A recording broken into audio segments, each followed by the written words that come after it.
You're listening to Can I Say That, a project created by Brenna Blaine in hopes of engaging culture as Christians in a post-Christian world. Here, we hope to ask the questions we sometimes ponder, but rarely have a chance to ask in the church. Jesus said, He is the way and the truth and the life. So we hope we can engage truth together, and in extension, know the eternal life He offers.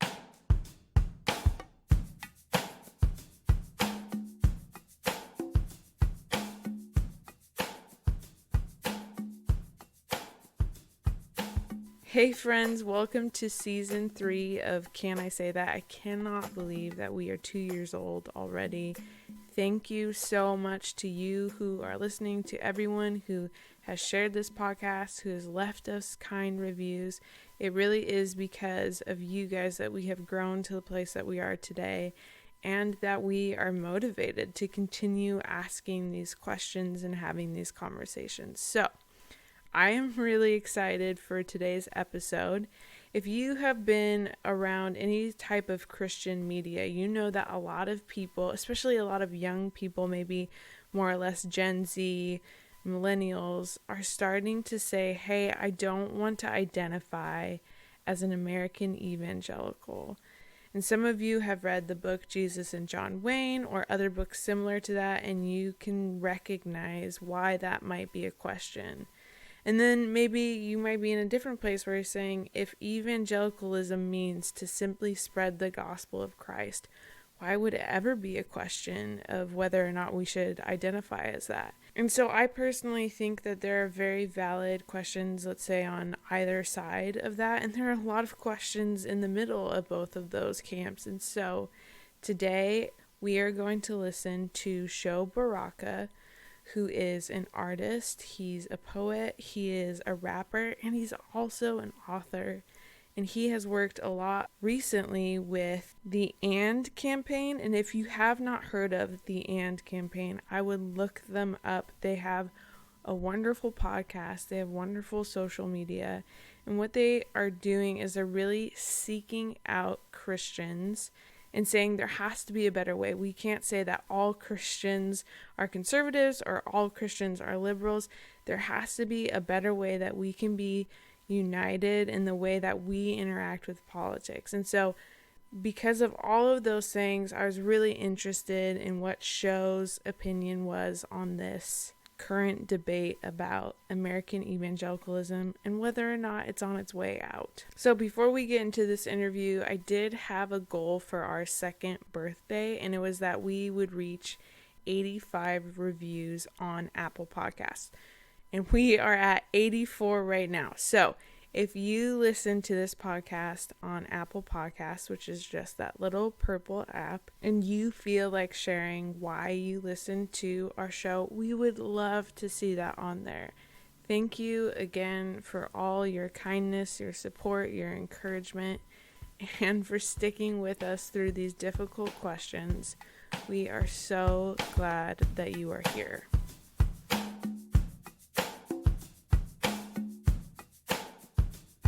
So today we're talking about American evangelicalism, but I have to start with asking, what is the difference between just mainstream evangelicalism and American evangelicalism? Oh, well, this is a good question. I'm I don't know if I'm the right person to answer this question. I do think, if you're looking at the origins of evangelicalism, it's been around for, I'm going to go and take a shot at that, I think a few centuries. However, David Bebbington is famous for labeling, or I guess you can say, putting a definition on what evangelicals believed at one point in time. And there were four tenets. I don't know them off the top of my head, but it was like, Christ's sufficiency for redemption through the cross. The idea of, I guess, sharing the faith with people. The other one was like social justice, or just like doing justice to the gospel. And then the fourth one, I just can't think off at the top of my head. But I think over time, as Christianity in itself becomes, or became, I guess you can say, taken into different parts of the country. You can think of one significant movement or a situation that caused the split was, Jim Crow laws and the civil rights movement. So you have a forced segregation for people to adopt and to take a evangelicalism that they made their own versus others. And then in the 70s, you have somewhat more of the kind of like the hippie movement that took a piece of evangelicalism and made it their own.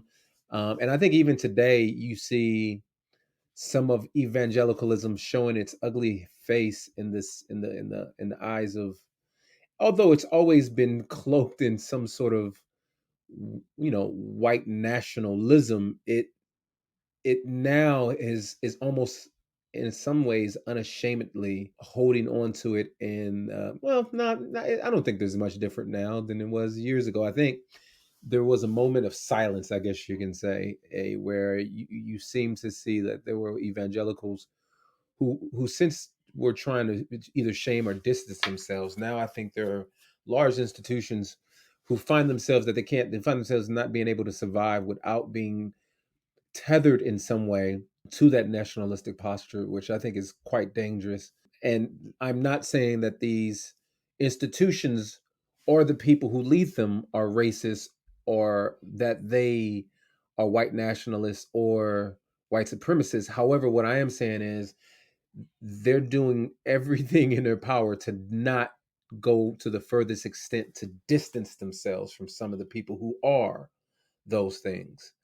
And when you're associated with everything that looks like white supremacy, white nationalism, you know the saying, looks like a duck, walks like a duck, must be a duck. And so in a lot of ways, evangelicalism has become, our different types of evangelicalism is kind of shown its head. And so my argument is that evangelicalism doesn't belong to one particular person or a particular group. It has many different, I guess you can say, demonstrations and dispositions. And so I'll just leave it at that. So I think you kind of just touched on it. But as a young person, a young millennial, I've noticed that in the last few years, especially in America, we've started to see a movement of people walking away from labeling themselves as evangelicals, and Yeah. wondering, why do you think this is taking place? Well, oftentimes when people feel like they've been associated to something and that thing that they were associated with does harm or is a mischaracterization of what they thought they were deeply in love with or invested in, then they figure out how do they, I think some people first try to figure out how to change or correct the thing. And when they feel like they can't correct the thing or speak truth to power, then they abandon ship. And I think what's happened is there are a lot of people who find themselves not only just walking away from evangelicalism, but trying to figure out what is Christianity altogether in the West. And so you have some folks who talk about decolonizing their faith. You have others who say they're deconstructing their faith. But at the end of the day, one of the things that I've learned is the more you read history, especially history from people who aren't in what is either mainline or mainstream or white evangelicalism, and those are different categories, you'll find that evangelicalism had its roots or was prevalent in Black churches and Latino churches and Asian churches.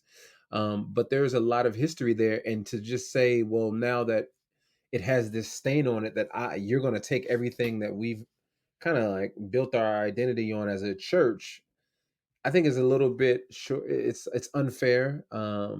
It's a little short sighted because anything or any person, like, I'm a Black male who lives in America. Gang violence is rampant in many cities, and but just because Black men who are associated with gang violence go around killing people doesn't mean I should stop calling myself a Black man because I feel like that's a stain on my people.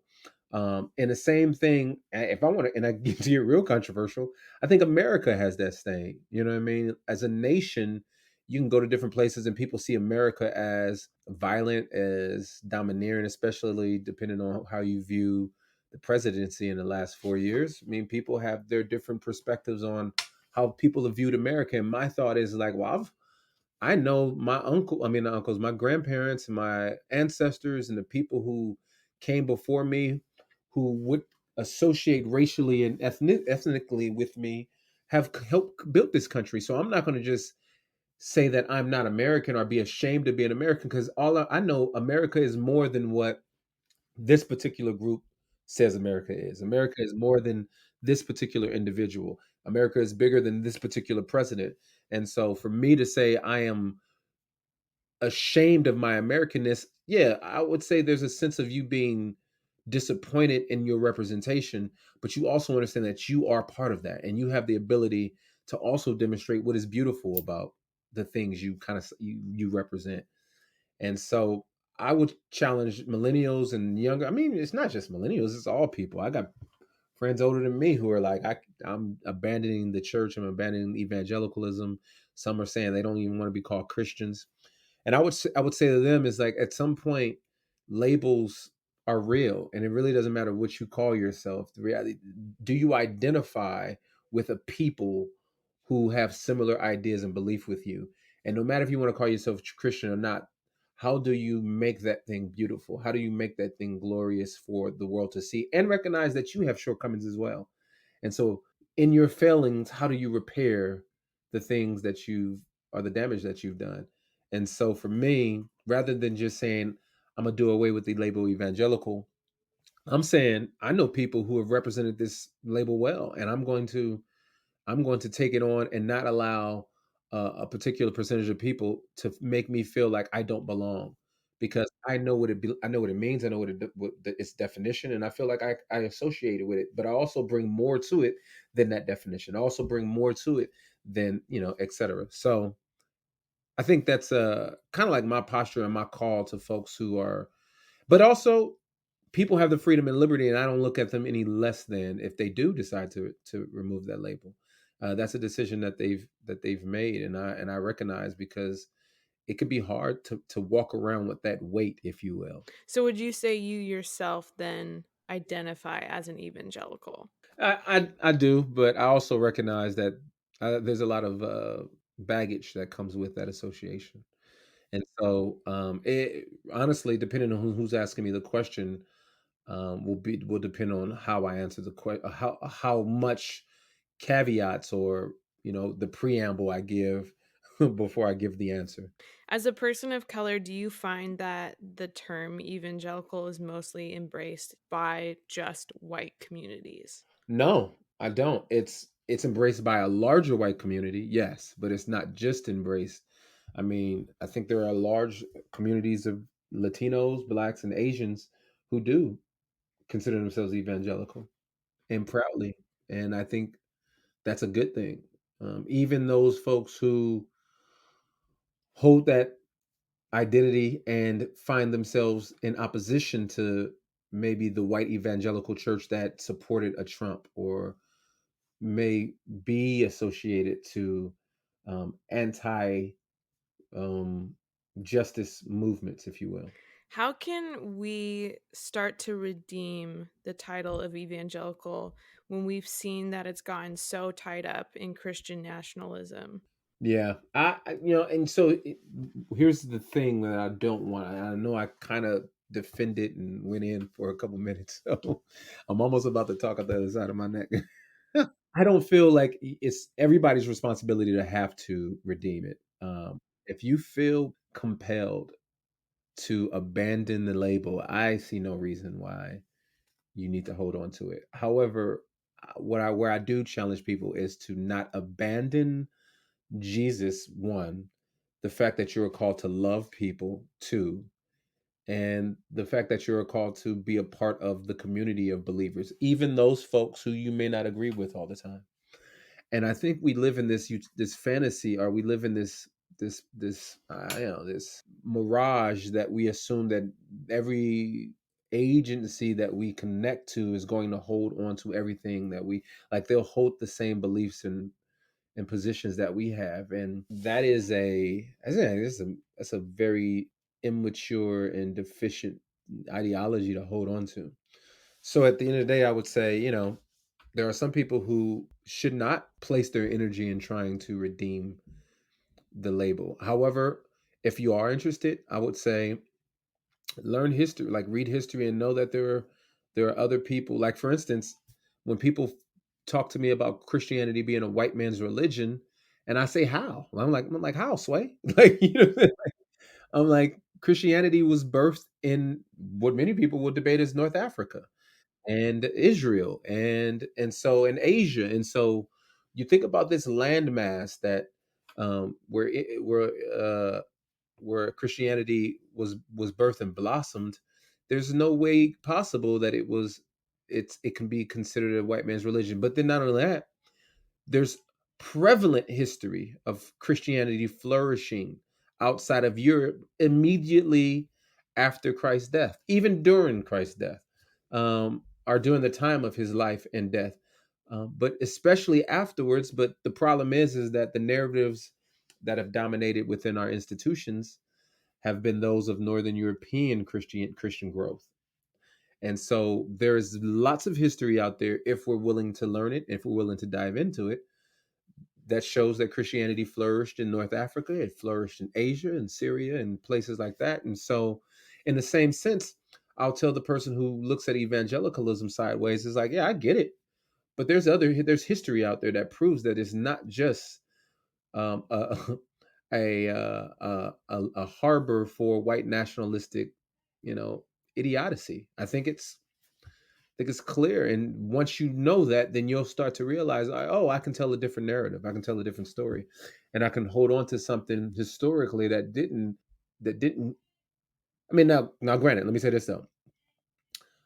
All evangelicalism has its issues and has its problems, no matter where you go. Go to a black church, you go to whatever church, you'll find issues in the church. So no church is perfect. So it only take a matter of a time for you to find the leaks in the ceiling. So, but I would say learn history, speak up loudly about the issues that you find prevalent in the world, but make sure that you tether that to the gospel and to the Bible, and do it in love, and then be a new demonstration of what evangelicalism can be. I'm going to ask a controversial question, but that's what our entire show is about. How do you think that the Trump presidency affected the term and just even the overall view of American evangelicals? Yeah, I think it was a little bit of what I said earlier. Is like some of it is because even if the people who voted for Trump, powerful people, politicians themselves, and institutions that backed Trump and a lot of his administration and a lot of the movements around Trump. So not just Trump, but like some of the movements, even if they aren't racist or white supremacists themselves, they are closely. A lot of them are. A lot of them have been closely associated to white supremacy, and they've not done a good job of distancing themselves. Not only just saying like, "Oh, white supremacy is bad," but distancing themselves from the money, distancing themselves socially from the support and the power of these particular movements and groups. And the other way is because for the last, I don't know, 30, 40 years, when the right has been closely associated to, I guess you could say, the moral majority, as they call it themselves, and saying that we are a party of morals and ethics, to go and then put your weight behind an individual who has very little morals and ethics in his own personal life is basically a slap in the face, and saying like to the people who've challenged you all along, saying like, you know what, we weren't really about morals and ethics, we were really just about power and control. And so a lot of times when people find themselves losing particular culture wars, they'll shift or they'll move the finish line. And what we've seen is that there have been people who said it was moral things or moral reasons, and the morality and the ethics and the character of an individual mattered, but then all of a sudden it didn't matter anymore. And so either be all the way stupid or don't be stupid at all. You know what I'm saying? And so for me, I get it. Like, I'm not saying the issues that some of these people wanted to fight for weren't legitimate, but what I'm saying is don't hide behind this pseudo morality and then all of a sudden say, no, it doesn't matter. We're really just going to put the person in place that we think is going to give us the best opportunity to win. My thing is like, though, you're shifting the game plan, like all of a sudden, or you're shifting the goalpost. And I think that looks really it looks disingenuous and inauthentic. And so therefore that's one way that evangelicals have been, I guess you can say, labeled and tarnished. The term evangelicalism has been tarnished when you have, what is it, 81% of a particular movement of people who say that they voted for this individual when they claim to love Jesus, love these particular attributes, and then all of a sudden it's like, well, I still love Jesus, but I don't care who we put in place. It's very much like Saul in the Bible when God tells him, you don't want a king because the king is going to do all these things. And there's like, no, we want a king. And God tells Samuel, he says, look, it's not an indictment on you, Samuel. It's an indictment on me because at the end of the day, they don't really want me to lord over them. They want a human idol to be that representation. And that's what evangelicals wanted. They wanted power, and they felt like Donald Trump was the best option for them. Every time I've had conversations with people around this topic, it's interesting because there are some people who say, well, the term evangelical is so straightforward and it just means to evangelize, to be a people who evangelize. But then there are other people who say, no, it's so tied up in all these other things. So for those who are maybe asking the question, why does it matter if there are many different views of the term? I know what it does and doesn't mean to me in my own life. Why should we be aware of these different views and experiences when it comes to evangelicalism? I would say the same way and reason why we care about anything that has a diversity of representation. To go back to my example of being a black man, I can't say that I am the sole representation of all of what it means to be a black man in America. There are different experiences, different expressions of what it means to be a black man. And for me to say, no, I am the representation and this is what it means, and I go out and I do all of this stuff and I take this term with me, there are going to be people who are like, nope, I'm not. And I've seen this. Like, you got a lot of folks who come from Africa or from Jamaica or the Caribbean who say they don't identify as black. Like, they won't identify as black because of whatever associations that social grouping comes with.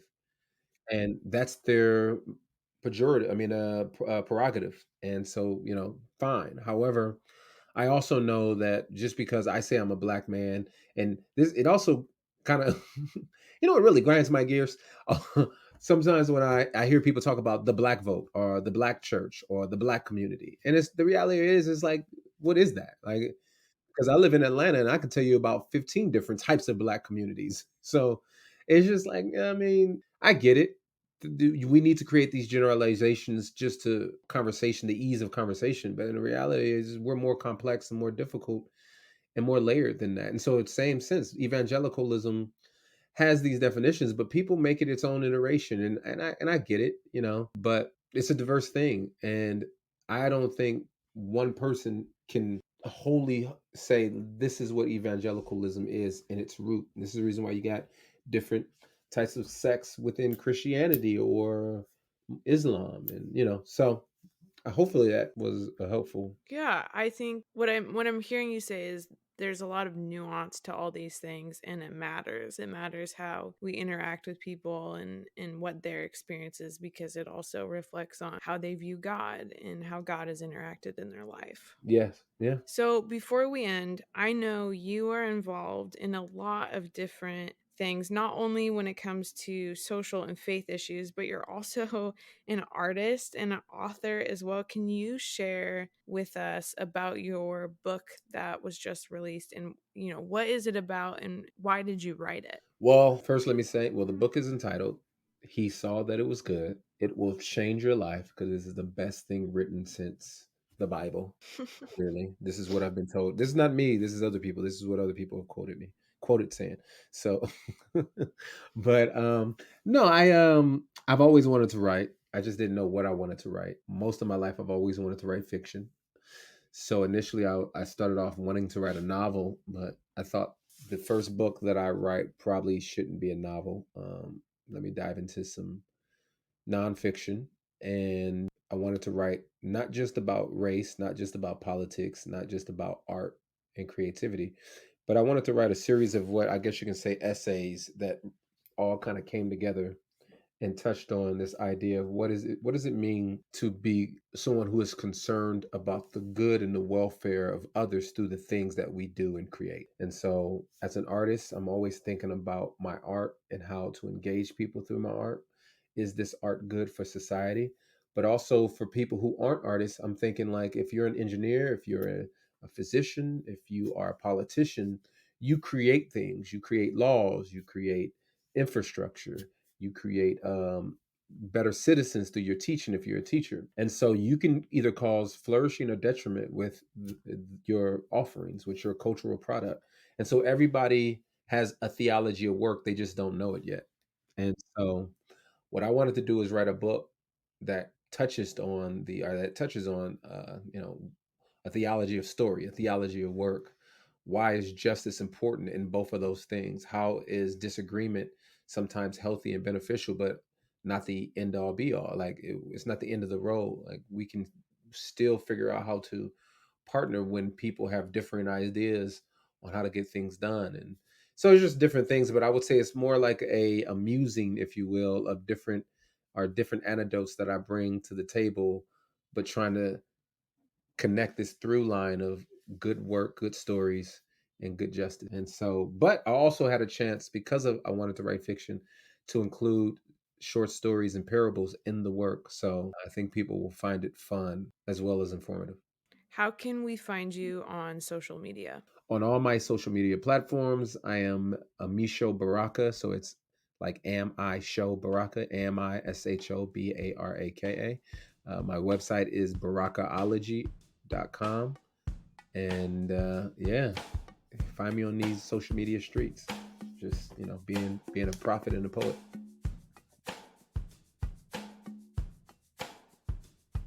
Well, that's it for today's episode. Thanks for listening to the conversation. Brennan and I hope you found it both helpful and relevant. If you have any questions or thoughts, please feel free to reach out to us on Instagram at Can I Say That Show. We almost always use Instagram stories to ask questions pertaining to the next episode leading up to the recording.